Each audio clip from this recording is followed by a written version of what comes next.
The list of Sumerian kings is a compilation from archaic stone tablets written in the Sumerian language of cuneiform. It gives us the names and periods of reigns of the kings of Sumer, a region that came to be known as Mesopotamia, which is Greek for between two rivers, and covers the area between the Tigris and Euphrates rivers in what would today be thought of as southern or southeastern Iraq. Compiled from several different clay tablets, the list of kings contains the names of rulers and cities historically attested to the community of forgotten history, with the first kings noted on the list providing a great mystery and who may have been the true gods of Eden. Also known as the Antediluvian rulers, the first 8 kings on the list totaled a reign of 241,200 years in a mythical period before the Great Flood swept the area. Mainstream scholars dismiss the existence of these kings and their impossibly long kingdoms, citing the fact that no archaeological discoveries support the unusual claims made by the stone tablets. However, the cuneiform words are there, and it should be noted the underground city of Debunking was considered by scholars to be a mythical legend that didn't exist until it was discovered to actually exist.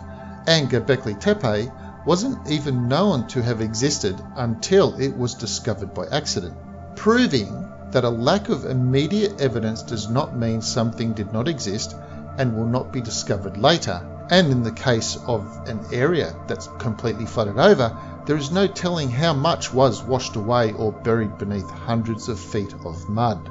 After the kingship descended from heaven, the kingship was in Eridu. In Eridu, Ululim became king and he ruled for 28,800 years. After his kingship ended, the scepter fell into the hands of Al-Alangar, who ruled for 36,000 years. Then Eridu fell and the kingship was taken to Bad Tibera, where Enmel Luana sat on the throne for 43,200 years. The next 5 kings occupied the position for long periods of time, with the last being Ubaratutu in the city of Shuruppak, whose reign lasted only 18,600 years. And then the Great Flood swept over, putting an end to the reign of the mythical Antediluvian kings. After the flood had swept over and the kingship had descended from heaven, the kingship was in Kish. Kish was an ancient city in Sumer and home to the first historically documented Sumerian dynasty. The kings of this dynasty had shorter reigns than the previous ones, but they still extended beyond the normal life expectancy of a human being in those days.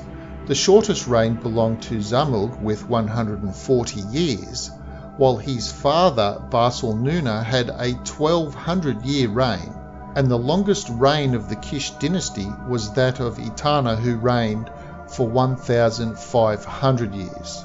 For a long time, historians agree that these impossible timelines were the result of fiction, that their reigns and facts were hyperbolized to increase the meanings of the ancient Sumerians in the eyes of the neighbouring peoples. By documenting their extremely ancient history, they could place a legitimate claim to govern the land. But most historians reject the existence of the Sumerian deities known as the Anunnaki, or the sons of Anu or An, as it is correctly translated, not the ancient aliens version of those who from heaven came.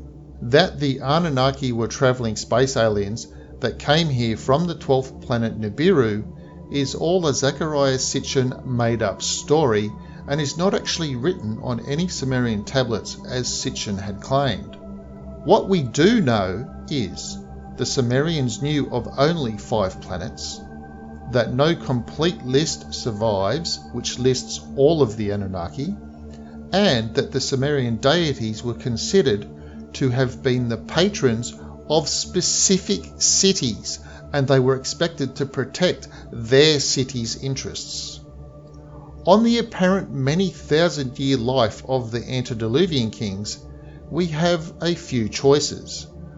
First is that, as the scholars believe, they are made up by the Sumerians to give themselves legitimacy of reign of the area, much like the donation of Constantine is a forged document which the 4th century Emperor Constantine the Great supposedly transferred authority over Rome and the western part of the Roman Emperor to the Pope, as well as bestowed land to the papacy, which the papacy used as proof of their legitimacy.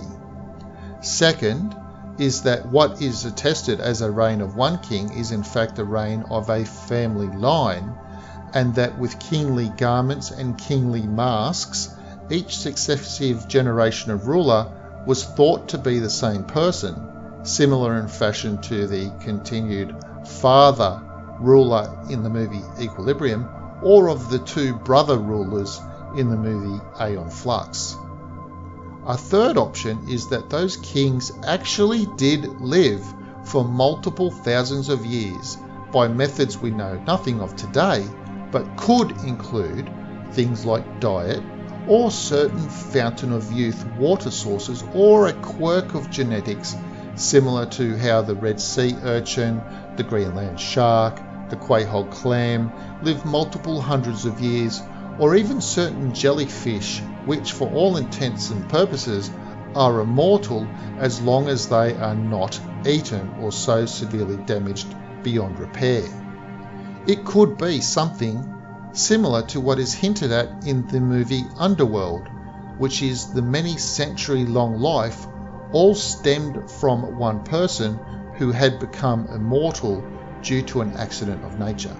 Either way, this could mean that the longevity of the reigns of the Sumerian kings list could actually be a reality rather than a fiction. As far as we know, these kings could have had a diet or genetics that enabled them to be impervious to factors such as aging and disease, and were thought of as gods by those whose diet or genetics saw them live much shorter lives. There's always the possibility that we look for answers in the wrong places, and the list of Sumerian kings is half fable and half truth. But in the middle of this controversial topic, one thing is certain: the history of our world is not fully known.